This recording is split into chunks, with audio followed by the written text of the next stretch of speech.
Hey everyone, today we've got something a little different and something very affordable but surprising in performance. This is the Ozark Trail Glacier coming from Walmart. It runs about $8. Yeah, 8, not 80. And I think it deserves some serious consideration for being possibly the greatest budget EDC knife out there, and I'm going to show you why. We'll cover build, steel, action, usability, and where it falls short, so you'll know exactly whether it's worth your time. Let's dive in. Right off the bat, for under 10 bucks, this thing looks and feels better than most entry-level knives I've picked up at big box stores. The model is by Walmart's in-house brand Ozark Trail and has the fun name of the Glacier.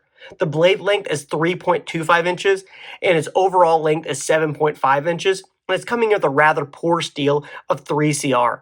The handles are really simple polypropylene, just a really simple lightweight plastic with no liners, and it also features a locking mechanism very similar to an axis bar or a crossbar lock. So on paper, the specs are very modest. No exotic steel, no premium materials, but the proportions feel good in hand, the ergos are decent for the price, and the pocket clip works well, and the overall fit feels clean.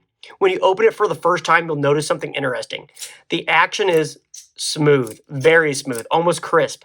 For a knife in this price bracket, it gives you that whoa moment I expected only from knives that cost a lot more. Here where this knife really shines. When you flick it open, the action is actually really well tuned. The lockup is solid. There's just the slightest minimal blade play, especially for the cost. Closing it, the detent is firm enough to hold the blade safely, but not so heavy that you can't get to it easily. I would say this is right in line with some of the other knives I've handled that cost around $80 to $100. For example, comparing this to some other crossbar locks out there, like the Kershaw Bel Air or the Hogue Deca, this doesn't really feel terribly out of place. Don't get me wrong, I would say this is probably in last place in this grouping, but it's not as far off as you would think. Now, full disclosure, yes, you can feel the difference if you're a gear snob. The smoothness isn't perfect, it can sometimes feel a tad gritty, and it has looser tolerances than a premium maker. But given the price, the action is a shocker, and that's for good. This is part of the experience that absolutely punches above its weight.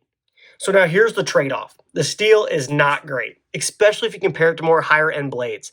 The listing says this is 3CR stainless steel, and that means you're not getting great edge retention, no high corrosion resistance, or even a good premium grind geometry.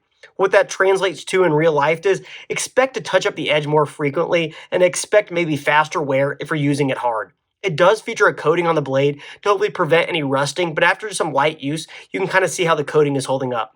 Don't buy this knife with the expectation it's going to rival a 154 cm or even a D2 steel in terms of longevity. But, and this is the kicker, for typical everyday carry tasks, opening boxes, cutting rope, food prep while camping, or even small field tasks, it does more than fine. The action and ergonomics are good enough that you won't feel ham-fisted using it. You'll just have to adjust your expectations. This knife won't be your take to war blade, but it serves as an excellent beat it up EDC or backup knife just to toss in a bag or a glove box. For me, the question is always, will I reach for this in daily life? And yeah, I actually found myself reaching for this one more than I would expected because the action is just that good. The handle is simple but comfortable, the pocket carry is light, and the deployment gives you really good satisfaction.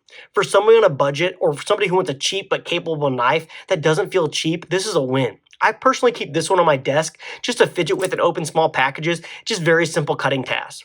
Here's a few scenarios where this knife might work for you. For your EDC budget knife, when you go out and you throw this in your pocket, you just use it every day, you're not worried about hurting your expensive knife. Or for a backup just in case, you can toss this in a glove box, bring it camping, you can use it for gross tasks where you don't want to worry about messing up something pricey. This is also great for a gift. Somebody who's just getting into knives, you don't want to spend a lot, but you want them to have a decent experience, they'll be excited. On the flip side, if your use case is heavy cutting, hunting, camping, or using a hard-use survival blade, I would step up. But for everyday carry tasks, this is an absolute steal. Let's wrap it up with some quick pros and cons. Pros, ridiculously good action for sub $10. You also have good ergonomics for the price.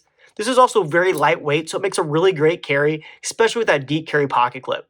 This is a great value. You're definitely getting more than what you're paying for. This is a really good choice for an EDC beginner, somebody budget-minded, or even just for a backup knife.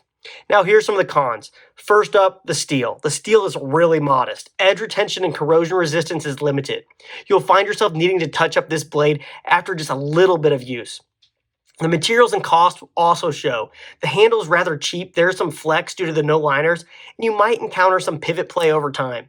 This is not a premium blade for heavy duty tasks. This has no liners, so it's more suited to rather light tasks. If you expect premium, it will disappoint, so expectations matter. But for a knife that costs cheaper than a meal at McDonald's, this thing delivers. So what's my verdict? If you're shopping for a budget knife and want to save the most money as possible and you want real performance versus just a cheap gas station knife, this one is a standout. I'm giving it a strong recommendation for EDC use, especially if you know its limitations and don't expect it to perform like a 100+ knife in all aspects. The weak link is a steal and it's known and manageable, and the strong link, the action, is surprising and excellent. For the price, you'll be hard pressed to find better. If you're into knives and gears like me, you'll appreciate how far the action punches above the price. If you're just getting started, this is a great first step. If you're a serious collector or want the hardest used blade, step up and steal, but even then, this one has a place in your rotation as a solid beater.